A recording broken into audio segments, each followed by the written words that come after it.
Hello everyone. तो अभी हम लोग हैं अपने चैप्टर 9 के पार्ट बी में, जहाँ पे हमको स्टार्ट करना था स्टोरी ऑफ सिल्क रूट। तो चलिए स्टार्ट करते हैं। तो सिल्क रूट के बारे में जानने से पहले हम ये जानेंगे कि सिल्क कब आया था, इसके बारे में यहाँ पे मेंशन किया गया है। तो देखिए, the rich glossy colours of silk as well as its smooth texture make it a highly valued fabric in the most societies. जो सिल्क जो है, सिल्क का जो कलर है, ठीक है, चमकने वाला हल्का सा साइनी जो कलर है, और इसका जो टेक्सचर है वो इतना अच्छा है, इतना स्मूथ है कि इसकी जो है डिमांड जो थी बहुत सारी सोसाइटीज़ में, रॉयल सोसाइटीज़ में जो थी वो काफ़ी ज़्यादा होने लगी थी। मतलब कि जो रिच पर्सन्स थे वो ज़्यादा जो है इन सब चीज़ों की डिमांड करना स्टार्ट कर चुके थे। Making silk is a complicated process. जो सिल्क का बनाने का जो प्रोसेस होता है वो बहुत ही ज़्यादा कॉम्प्लिकेटेड है। जैसे हम लोग को मालूम है कोकून वगैरह से बनता है, ठीक है, टाइम लगता है 3 वीक, फिर 4 वीक के बाद बहुत सारे इसके प्रोसेस होते हैं। हम लोग सबको साइंस में पढ़े होंगे, हम लोग 6-7 चैप्टर में। इसके बाद देखिए, raw silk has to be extracted from cocoons of silk worms. Silk worms के जो कोकून्स होते हैं उसमें से उसको निकाला जाता है, ठीक है। कच्चा भी सिल्क होता है, वो spun into thread and then woven into the clothes. उसके बाद से जो है क्या किया जाता है, उसको उसका धागा बनाया जाता है उस कोकून्स का। उसके बाद से जो है हम उस कपड़े की बुनाई होती है। तो सिल्क का बनाने का जो प्रोसेस होता है वो काफ़ी मेहनती वाला होता है, ठीक है। Techniques of making silk were first invented in China around 7,000 years ago. Silk का बनाने का जो टेक्निक है सबसे पहले जो है चाइना में आया था 7,000 साल पहले, ठीक है। While the method remains a closely guarded secrets for thousand of years. इसको बहुत हम लोगों ने एक हिंदी में एक कहानी सुनी होगी कि कैसे जो है वो सिल्क का बनाने का जो फॉर्म तरीका था वो कैसे जो है निकाला गया, क्योंकि इसको जो है बहुत सीक्रेटली रखा जाता था। किसी को भी जो है इसको पता नहीं चलने दिया गया था, ठीक है। 2-3 हज़ार साल तक तो इसको किसी को पता ही नहीं चलने दिया गया था कि सिल्क को आखिर निकाला कैसे जाता है, सिल्क को आखिर बनाया कैसे जाता है, ठीक है। उसके बाद से some people from China who went to the distance land on foot horse back and on camels carried silk with them. कुछ लोग जो है वो चाइना से जाते थे जब व्यापार करने के लिए, दूर दूर जाते थे व्यापार करने के लिए, तो वो अपने साथ जो है वो सिल्क का कपड़ा जो है लेके जाते थे। The path they followed came to be known as silk route. और जिस रास्ते से वो लोग जाते थे सिल्क को लेके, जो जिस रास्ते से वो लोग ट्रेड करने के लिए जाते थे, तो उसको जो है सिल्क रूट कहा गया। आई बात आपको समझ में? जिस रास्ते से वो लोग सिल्क को लेके जाते थे तो उस रास्ते को क्या कहा गया? उस रास्ते को कहा गया सिल्क रूट। अब आगे देखते हैं कि sometimes Chinese rulers sent gifts of silk to the rulers in Iran and West Asia. कभी कभी जो थे वो चाइनीज रूलर्स थे, चाइनीज रूलर्स जो थे वो क्या करते थे कि सिल्क भेजते थे, ठीक है। सिल्क जो है इन the form of gift, gift में जो है सिल्क भेजते थे। किसको भेजते थे? जो भी ईरान और वेस्ट एशिया के जो रूलर्स थे, ठीक है, जो यहाँ के जो है राजा थे उनको भेजते, वेस्ट एशिया और ईरान के जो राजा थे उनको भेजते थे। And from there the knowledge of silk is spread further west. और वहीं से जो है सिल्क की नॉलेज जो है आगे बढ़ी है। About 2000 years ago wearing silk became the fashion amongst the rulers and the rich people in Rome। 2000 साल पहले जो है रोम में जो है बिल्कुल कह सकते हैं कि सिल्क को पहनना जो है वहाँ का एक जो है फैशन हो गया था, ठीक है। जितने भी वहाँ पे शाही लोग थे, रॉयल फैमिलीज के लोग थे, वो सब जो है सिल्क को पहनना पसंद करना स्टार्ट कर चुके थे। इट वॉज वेरी एक्सपेंसिव, क्योंकि ये बहुत महंगा था, as it had to be brought all the way from China along dangerous roads through the mountains and the deserts. अब क्यों ये इतना ज़्यादा महंगा था? क्योंकि जो है इसको चाइना से लेके आया जाता था। अब जब चाइना से जब रोम तक ये जाता था तो उन दोनों के बीच में जो है काफ़ी काफ़ी मुसीबतें सब जो ट्रेडर्स थे उनको झेलनी पड़ती थी। पहले तो पूरे घने जंगल आते थे, या फिर जो है बड़े-बड़े पहाड़ को पार करना पड़ता था, ठीक है, बड़े-बड़े रेगिस्तान को पार करना पड़ता था। उसके साथ-साथ जो है अलग-अलग तुमको राजा-महाराजा मिल जाएँगे, उनको भी अलग-अलग टैक्स, रीजन वाइज़ जो है राजा-महाराजा होंगे, तो उनको अलग-अलग टैक्सेस पे करने पड़ते थे, ठीक है। तो उनको अलग-अलग प्रॉब्लम्स, क्या पता डाकू डकैत वगैरह आ जाते थे, तो इनसे भी जो है उनको प्रॉब्लम्स जो थी वो झेलनी पड़ती थी।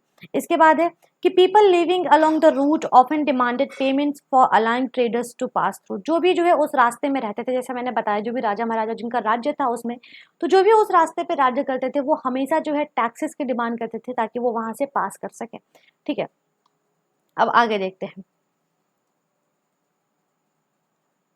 Look at map 6 page 76-77, page number 70-77 पे मैप नंबर 6, ये भी 76-77 तो है नहीं हम लोगों के पास, जिसमें जो है हम लोग जो है सिल्क रूट को देख सकते हैं। हालांकि फिर भी हम लोग ट्राई करते हैं सिल्क रूट को देखने का। मेरे ख्याल से चैप्टर 7 था वो 76 वाला, अशोका द एम्पायर जिसमें था। लेट्स सी, देखते हैं कौन सा पेज है वो। हाँ, यही तो है, यही है। देखिए यही है सिल्क रूट, ये आपको दिख रहा होगा, ये जो रेड रेड लाइन है, ठीक है, ये जो रेड रेड लाइन है यही सिल्क रूट है। देखिए सब इसी रास्ते जैसे जो है सिल्क विल्क को लेके जाते थे लोग। आई बात समझ में आपको? देखिए यहाँ पे इंडिया है, यहाँ पे किस तरीके से इस रास्ते से जो है लेके जा रहे हैं, और ये तो आपका जो पूरा तिब्बत वाला एरिया आ जाएगा, ठीक है। ये देखिए ये सब हमारा सिल्क रूट ही है, ये जितना भी रेड रेड रेड रेड है ये सब हमारा क्या है, ये सब हमारा सिल्क रूट है, ठीक है। आपको समझ में आ गया? चलिए अब चलते हैं अपने अपने चैप्टर पे। ओह,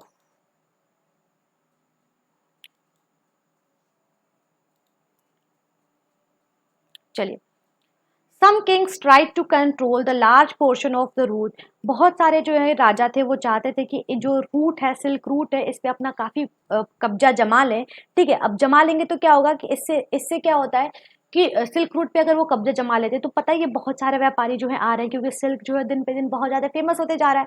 तो इससे क्या होगा, वो टैक्स वसूलेंगे और काफी ज्यादा जो है उनको रेवेन्यू जनरेट होगा।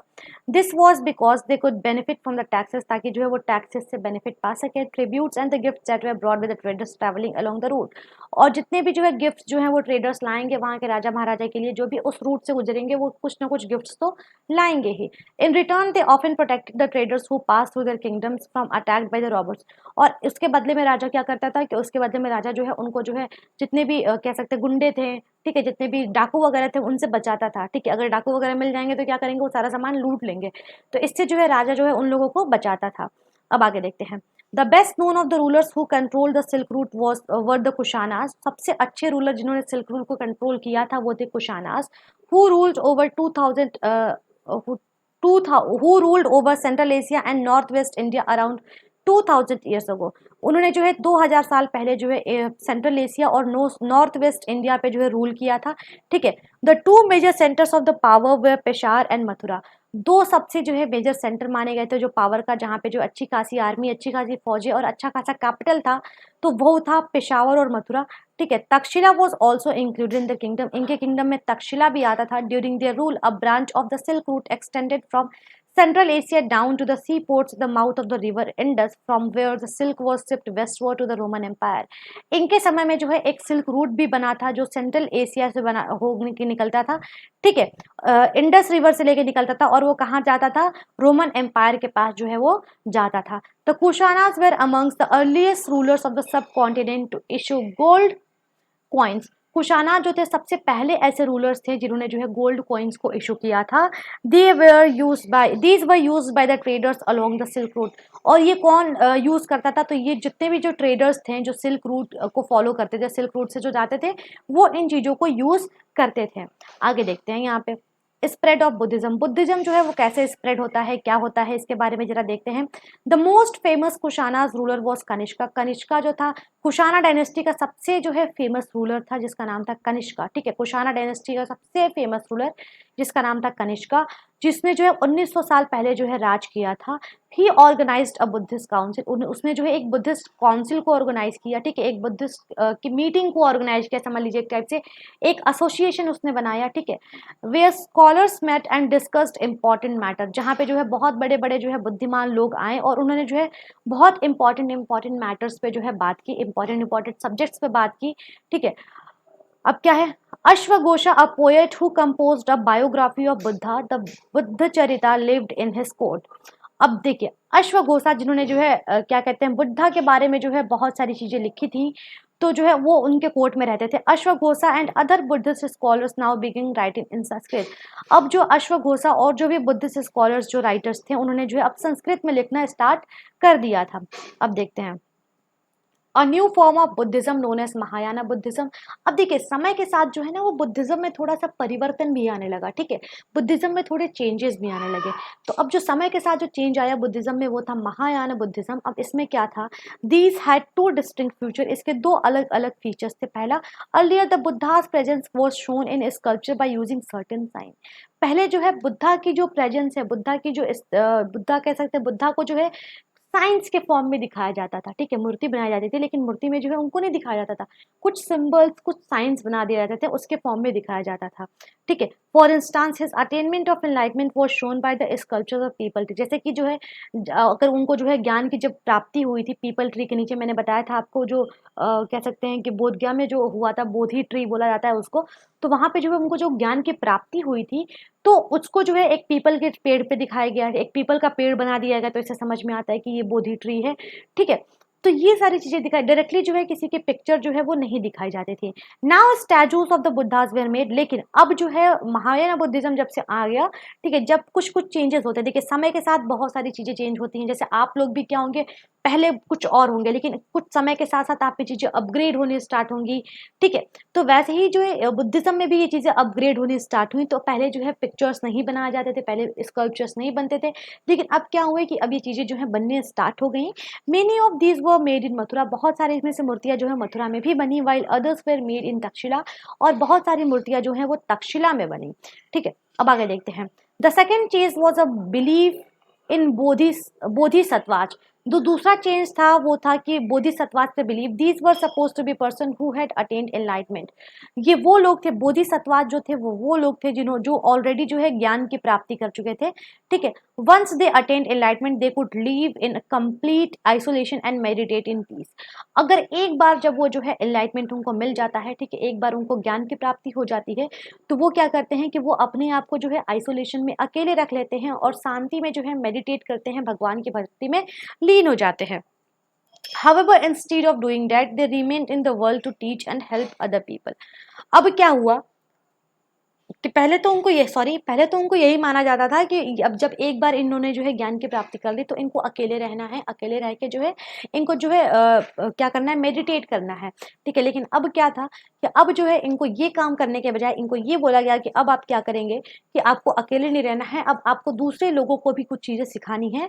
The worship of the Bodhisattvas became very popular and spread throughout central Asia, China, later the Korean, Japan.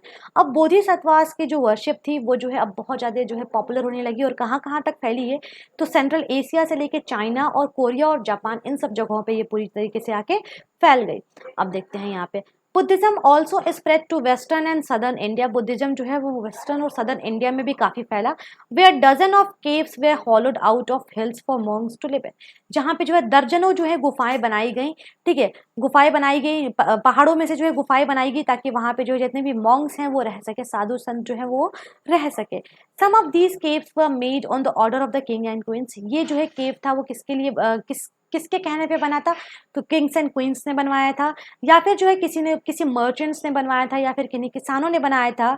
और ये हमेशा जो थे वो वेस्टर्न घाट के पास जो है निकलते थे, इसके बगल से जो है रोड्स जो है कनेक्ट रहते थे, ठीक है, शहरों के साथ जो है वो रोड्स कनेक्ट रहते थे। ट्रेडर्स जो थे ये कभी कभी जो है इन केव्स में जो है रुका करते थे, ठीक है, ताकि जो है जो भी जब भी वो रास्ते में ट्रैवल करते थे तो कभी कभी जो है इन केव्स में रुका करते थे। Buddhism also spread southward eastward to Sri Lanka, Myanmar, Thailand, other parts of South East Asia including Indonesia. Buddhism जो है और भी जगह फैला, जैसे कि श्रीलंका, म्यांमार, थाईलैंड, ठीक है, और भी बहुत सारी जगहों पे फैला, इंडोनेशिया तक फैला। The old form of Buddhism known as Theravada Buddhism was more popular in this area, जो सबसे पुराना फॉर्म था बुद्धिज्म का, थेरावादा बुद्धिज्म जो है, जो हम लोगों ने अभी पढ़ा, महायाना बुद्धिज्म जो इसका न्यू फॉर्म था, लेकिन जो सबसे पुराना फॉर्म था बुद्धिज्म का, जो इसका नाम था थेरावादा बुद्धिज्म, ये जो है इन एरियाज में जो है काफी फैला, ठीक है। अब आगे देखते हैं।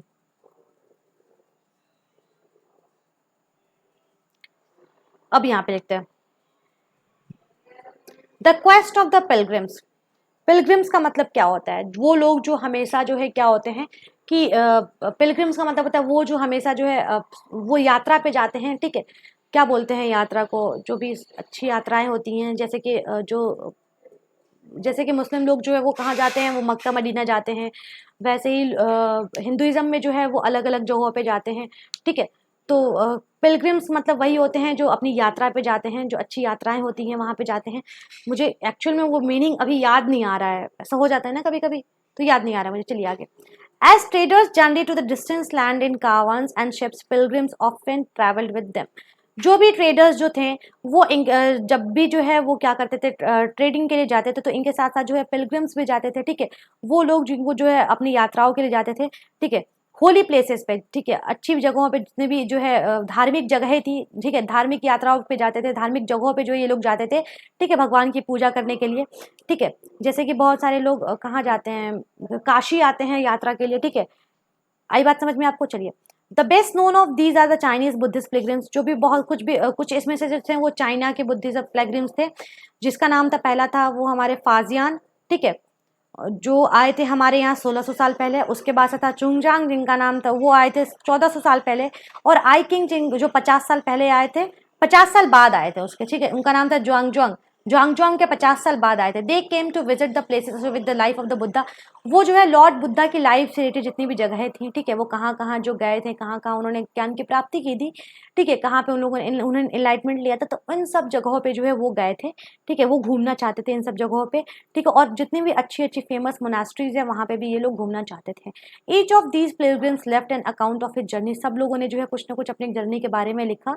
दे wrote of the dangers they encountered on their travel, उन्होंने ये भी लिखा कि कितना जो है खतरा जो है जब वो यात्रा कर रहे थे तो उनको किन किन खतराओं का सामना करना पड़ा था, which often took years of the countries and the monasteries that they visited, और उनको सालों लग जाते थे जो है एक कंट्री से दूसरी कंट्री में आने के लिए और फिर वहां से रिटर्न जाने के लिए।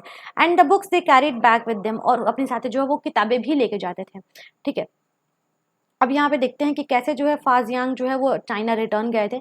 तो फाजियांग जो है began his journey back home from Bengal, Bengal से वो जर्नी स्टार्ट करते हैं, ठीक है। वहाँ से जो है एक जहाज़ पकड़ते हैं, कुछ मर्चेंट्स रहते हैं उसमें, वहाँ से जहाज़ पकड़ते हैं, ठीक है। और 2 दिन तक अभी ये लोग ट्रैवल करते ही होते हैं कि वहाँ पे एक बहुत बड़ा तूफान आ जाता है, ठीक है। और सारे जो मर्चेंट्स होते हैं वो अपनी चीज़ों को जो है फेंकना स्टार्ट करते हैं ताकि जो नाव है उसको जो है लोड वहाँ से कम किया जा सके, ठीक है। अब देखिए यहाँ पे फाजियांग ने जो है बहुत सारी अपनी चीजें, पर्सनल चीजें जो है, जितना अपने कपड़े वपड़े जो भी चीजें थी वो फेंक दी, लेकिन उन्होंने जो है जितनी भी कुछ बुक्स थी और बुद्धा की जो स्टैचू थी उसको अपने पास रखी। उसके बाद से जो ये स्टॉर्म जो है, ये जो तूफान है वो 13 दिन बाद खत्म हुआ। और उन्होंने जो कुछ ऐसे जो है समुद्र के बारे में डिस्क्राइब किया है, the sea itself is a boundless in extent, it is impossible to know east और west except by observing the sun moon and the stars in motion, if it is dark rainy weather the only plan is to steer by the wind. जो sea है वो अपने आप में जो है बहुत बड़ी है, ठीक है, हम लोग इसका अंदाजा नहीं लगा सकते हैं कि वो कहाँ तक बड़ी है या कितनी बड़ी है, ठीक है। बस हमको क्या करना होता है, हम लोगों को जानना मुश्किल हो जाता है, इस समय में सोचना भी मुश्किल हो जाता है, तो बस हम जो है सन मून्स और स्टार्स को ऑब्जर्व करते रहते हैं कि कब सुबह ढलती है, शाम ढलती है, और वैसे ही जो है हम लोग जो है ट्रैवल जो है करते रहते हैं, उसी सेम तरीके से हम लोग ट्रैवल करते रहते हैं, ठीक है। क्योंकि इन सब चीज़ों पे जो है करना मुश्किल है, क्योंकि समुद्र कहाँ तक है, कितना दूर है, हम लोग कुछ भी नहीं पता होता है। आई बात समझ में आपको? It took home more than 19 days to reach Java, उनको घर पहुंचने में कम से कम 90 दिन लगे। वेयर ही हाल्टेड फॉर 5 months, जहाँ पे वो 5 दिन रुके। वहां पे जो है फिर उन्होंने जो है सॉरी, जावा पहुंचने में उनको जो है 90 दिन लगे। उसके बाद से जो है फिर वहां पे जो है कुछ 5 महीने वो रुके। उसके बाद फिर जो है वहां से उन्होंने शिप लिया और वहां से फिर वो चाइना की तरफ निकल गए। अब आगे देखते हैं। Xuanzang, who took the land route back to China, ठीक है, carried back with him statues, the Buddhas made of gold, silver, and sandalwood, and over 600 manuscripts loaded on the back of 20 horses. अब देखिए च्वाजोंग जो है, जो China पहुंच चुके थे, उन्होंने जो है क्या क्या अपने साथ रखा था, तो वो रखा था बुद्धा के स्टैचूज जो गोल्ड सिल्वर वगैरह से बनी हुई थी। उसके साथ उन्हें 600 मैन्यूस्क्रिप्ट्स मैंने बताया कि हाथ से लिखी हुई जो बुक्स होती थी वो, जो 20 घोड़ों पे लदी हुई आई थी, 600 मैन्यूस्क्रिप्ट 20 घोड़ों पे लदी हुई आई थी, वो सब लेके गई, जिसमें से 50 मैन्यूस्क्रिप्ट जो थे उनको बोट में ही फेंकने पड़े थे जब तूफान आया था, तो ठीक है। He spent the rest of his life translating the remaining manuscripts from the Sanskrit into Chinese. उन्होंने जो है बाकी का अपना जीवन जो है, जो मैन्यूस्क्रिप्ट जो था, जो हाथ से लिखी हुई मैन्यूस्क्रिप्ट थी, उसको जो है संस्कृत से जो है चाइना में कन्वर्ट करते करते जो है वो अपना पूरा जीवन जो है खत्म हो गया उनका। इसके बाद से जो है आगे देखते हैं, नालंदा के बारे में यहाँ पे मेंशन है। तो नालंदा जो है कुछ है नहीं इसमें, नालंदा के बारे में उन्होंने बताया कि कैसे जो है वहाँ का जो है माहौल था रहने का, ठीक है। तो John and other pilgrims spend time studying, Nalanda में जो है वो अपना टाइम जो है स्पेंड करते थे, ठीक है, बुद्धिज्म के बारे में जानने के लिए, ठीक है। वो नालंदा के बारे में क्या बताते हैं कि the teachers are man of the highest ability and talent, जो वहाँ के टीचर्स होते थे उनमें बहुत ही काफ़ी अच्छा जो है टैलेंट हुआ करता था। They follow the teaching of the Buddha in all sincerity, जो भी बुद्धा ने कहा था वो उसको बहुत सिंसियर तरीके से फॉलो करते थे, उसमें कोई भी कोताही नहीं बरतते थे ये लोग। The rules of the monasteries are strict, जो मोनास्ट्रीज के जो रूल्स थे वो काफ़ी स्ट्रिक्ट थे, ठीक है, वहाँ पे जो रूल्स रेगुलेशन था वो काफ़ी स्ट्रिक्ट था। And everyone has to follow them, और सबको जो है वो चीज़ें फॉलो करनी पड़ती थी। जो डिस्कशन जो होते थे वो पूरे दिन होते थे, लोग एक दूसरे से डिस्कस करते रहते थे और एक दूसरे की प्रॉब्लम्स को सॉल्व करते थे। जो गेट कीपर था, जब भी learn man from different cities came here to settle their doubt, बहुत सारे लोग जो है यहाँ पे आते थे अपनी प्रॉब्लम्स को सुलझाने के लिए, लेकिन इनको गेट के अंदर एंट्री तभी मिलती थी जब वो गेट कीपर था उनसे कुछ क्वेश्चंस पूछता था, और क्वेश्चंस नॉर्मल नहीं हुआ करते थे, क्वेश्चंस काफ़ी हार्ड हुआ करते थे। तो जो उन क्वेश्चंस का रिप्लाई दे देता था उनको गेट के अंदर आना पड़ता था, और जो क्वेश्चंस का रिप्लाई नहीं देता था उनको क्या करना पड़ता था कि रिटर्न जाना पड़ता था। तो जैसे कि मान लीजिए इतने हार्ड क्वेश्चंस होते थे, यहाँ बताया गया कि अगर 10 आदमी आते थे तो उसमें से 8 आदमी तो रिटर्न चले जाते थे क्योंकि कोई रिप्लाई नहीं दे पाता था, सिर्फ 2 आदमी जो है वो गेट के अंदर आ पाते थे। आई बात समझ में आपको? अब आगे देखते हैं। बिगिनिंग ऑफ भक्ति, भक्ति का जो है टाइम पीरियड यहाँ पे स्टार्ट हो चुका था। मैंने बताया कि भक्ति पीरियड का भी जो है, भक्ति पीरियड भी जो है यहाँ पे स्टार्ट हो चुका था। तो देखते हैं यहाँ पे कि this was also the time when the worship of certain deities which became a central feature of the later Hinduism gained an importance. ये ऐसा टाइम था जहाँ पे जो है अब देवी देवताओं की जो है पूजा होनी स्टार्ट हो गई थी, ठीक है। These deities included Shiva, Vishnu, goddess as Durga. इसमें जो है भगवान शिव, भगवान विष्णु और दुर्गा माँ के जो है बारे में जो है यहाँ पे बताया गया है कि ठीक है, इनकी जो है पूजा जो है काफ़ी होनी स्टार्ट हो चुकी थी। These deities were worship through bhakti and idea that become very popular at this time. ये जो देवी देवता थे उनको जो है भक्ति से जो है पूजा पाठ किया जाता था, ठीक है। भक्ति का जो एक कॉन्सेप्ट था वो बहुत ही अच्छे से जो है आ रहा था इस टाइम में, बहुत अच्छे से जो इमर्ज होके जो आ रहा था, ठीक है। सब लोग जो थे इनको फॉलो कर रहे थे। तो भक्ति का मतलब क्या होता है? तो bhakti is generally understood as a person's devotion to his or her chosen deity. Anybody's, whether rich or poor, belong to the so-called high or low cost men or women could follow the path of bhakti. भक्ति का मतलब क्या होता है कि आप अपने हिसाब से जो है अपने देवी देवताओं को चूज करके आप उनकी पूजा कर सकते हैं। इसमें एक और चीज़ ये है कि इसमें कोई कंडीशन नहीं था कि आप अमीर हों चाहे गरीब हों, आप मर्द हों चाहे औरत हों, आप बड़े कास्ट के हों या फिर छोटे कास्ट के हों, कोई भी जो है यहाँ पे इनकी पूजा कर सकता था। अब देखिए, the idea of bhakti is also present in the Bhagavad Gita, is a sacred book of Hindus, ठीक है। भक्ति का जो आइडिया है वो भागवत गीता में भी मेंशन किया गया है, भागवत गीता में भी भक्ति के बारे में लिखा गया है, जो हिंदू धर्म की जो है बहुत धार्मिक किताब है, which is included in Mahabharata, जो महाभारत में भी इंक्लूडेड है। In this the Krishna the god, भगवान कृष्ण जो है वो अर्जुन से बोलते हैं, और अर्जुन से बोलते हैं, जो भगवान कृष्ण के जो डिवोटी भी रहते हैं, भक्त भी रहते हैं और उनके दोस्त भी रहते हैं, अर्जुन से बोलते हैं कि to abandon all the dharmas and take refuge in him as only he can set Arjuna free from every evil, कि वो सारी जो चीज़ें हैं उनको छोड़ दे और वो उनकी शरण में आ जाए, और जब वो उनकी शरण में आ जाएंगे तो वो उनको जो है हर बुरी चीज़ों से जो है वो बचाएंगे। This form of worship gradually spread to the different part of the country, और इस तरीके की जो वर्शिप थी, इस तरीके का जो पूजा पाठ था वो अलग अलग पार्ट के कंट्री के अलग अलग पार्ट में जो है वो बढ़ता जा रहा था। आगे देखते हैं। Those who followed the system of bhakti emphasized devotions and individual worship of a god or goddess rather than the performance of elaborate sacrifices. जिन्होंने जो है भक्ति का सिस्टम फॉलो किया है, ठीक है, वो क्या करते थे, अलग अलग अपने देवी देवताओं को वो लोग जो है पूजा किया करते थे, और इनको जो है किसी भी प्रकार की सेक्रीफाइसेस देने की जरूरत नहीं थी। According to system of belief, if a devotee worship the chosen deity with a pure heart, the deity will appear in the form in such he और शी मे डिजायर। अब ये ऐसा माना भी जाता है कि जब भी जो है कोई भक्त जो है वो अपने देवी देवता का पूजा जो है सच्चे मन से करता है, ठीक है, तो वो जिस रूप में चाहता है उस रूप में जो है उसके देवी देवता जो है अपीयर हो जाते हैं। So the deity could thought be of as human being, lion tree or any other form, जो देवी देवता और चाहे भगवान होते हैं वो किसी भी फॉर्म में आ सकते हैं।